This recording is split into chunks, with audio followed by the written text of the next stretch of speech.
Elito Torrio ng Legal Counsel ng KOJC na meron po tayong breaking news mga kababayan. Pakinggan po natin ito. Good afternoon, Attorney. Yes, sir. Ngayon lang po talaga, around 6 minutes ago, 2:02 p.m., meron pong inisyu ang Regional Trial Court Branch 15 na temporary protection order po. Wow. Ito po yung petition natin noong July 1, 2024. Grinan po niya ng temporary protection order. Iba ito sa final ko kanina na temporary and prohibition. Yes. Okay?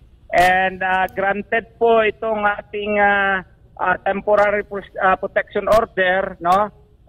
Sabi ng korte, hence this court under the current situation, no, sees the urgency to direct the PNP 11 to immediately cease and desist from any act or commission that threatens the life, liberty, or security as well as the properties of the petitioners. The PNP 11 is hereby ordered to remove all forms of barricades, barriers, or blockades to bar the access to and from the subject's compound and hinder the petitioners' religious, academic, proprietary rights and the pursuit thereof by its officers and members within and surrounding the premises. The Office of the Clerk of Court, Regional Trial Court 11, is directed to immediately serve this order to any senior PNP 11 commanding officers present with premises of KOJC and GMA CFI compound and at the regional office. So ordered. So immediately executory po ito, ka-Eric. Yes, sir. Alhamdulillah. Praise God. Alhamdulillah. Praise God. So sana implemented ito kaagad kasi immediately executory po ito. Mabuhay ang katarungan, Attorney Torion, and I believe when you told me there is hope in justice and there is hope in the legal process, and congratulations for all the sacrifices that you have shared with Kingdom of Jesus Christ for bringing justice before the bar of court. At ano pong epekto nito, Attorney, sa ngayon sa kasalukuyan? At ano po ang gagawin nila? Kailangan na sila dyan. Sinabihan po natin sila Eric, you are no longer welcome. Ito po, korte na po nagsabi, you are really no longer welcome. You are free to leave. You are ordered to leave. So, yun po ang ay pinaremove lahat ng barriers, lahat ng posibleng makapaghinder ng ating religious, academic, and proprietary rights. Pinapaalis po doon. So, dapat po ay umalis na sila kaagad-agad. Otherwise, pwede po silang ipa-contempt, pwede po silang ipapriso po kung hindi nila sundin ito. Attorney, what if they say na wala pa kami natatanggap na order, we will wait for the official order as palusot upang manatili? Kaya nga nandito, na-anticipate ko niya, kaya nandito ako sa korte. Andito ako sa korte, ipasakay ko sa aking kotse yung mga sheriff. Ayun. At dadalahin ko doon. Nag-request na ako kanina kay Attorney Eunice ng isang sasakyan kasi parang team of sheriff po ito magsi-serve po. Oo. Ayun. Attorney, we will not hold you any longer. That is a very good news.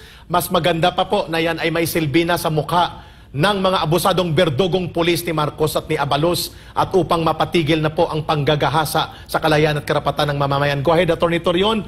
Kayo po ay lingkod ng mamamayan at ng katarungan kasama pong korte dyan sa Davao. Mabuhay! At this is God's miracle way of getting intervention. God. Alhamdulillah, alhamdulillah, alhamdulillah. Yes, kina pastor ito, praise the Father. Praise the Father. Yes, praise the Father. Says Attorney, go ahead po. We will not hold you any longer. Mahalaga po. Sige, salamat, salamat. This is a very important order. We did not expect this, pero pinalabas ni Judge Duaves. We are also waiting for another order din. Yes, injunction. Dito sa bagong pinail natin, temporary prohibition mandamos po. So, wala po ang forum shopping yan ha. Baka sasabihin na, forum shopping. Sige, mag-conduct na naman tayo ng lecture yan para law 101 po na walang forum shopping. Ayun, Attorney, go ahead at mabuhay po kayo. God or Allah be with you. And with the people of Alhamdulillah. Go ahead po. All praise to Allah, all praise to Allah. Salamat, salamat. Ayun. Pasalamatan natin ka, Eric. Walang iba kung ang ating presiding judge. Matapang ito. Mario C. Duaves. Yun. Na nanindigan po sa katotohanan, sa tama. Ayan po ay magpapakita na meron pa pong tao, may tao po na nagmamahal sa ating kapwa Pilipino. At hindi po ito nakokontrol ni Marcos.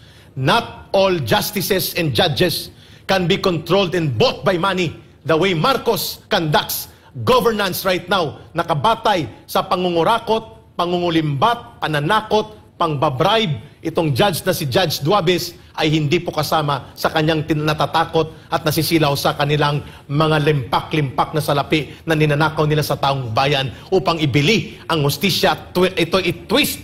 Mabuhay po. Ang ibig sabihin ni Atty. Torion, ulitin namin, nagmamando ang korte right now na lumayas na at umalis sa iligal na pag-ocupa ng compound of Jesus Christ ang lahat ng mga pulis at itigil na ang kanilang ginagawang pagpigil sa worship and operations ng isang pribado at reliyosong compound. Mabuhay ang katarungan sa bansang Pilipinas. Buhay mga kapulisan, lumayas na kayo dyan.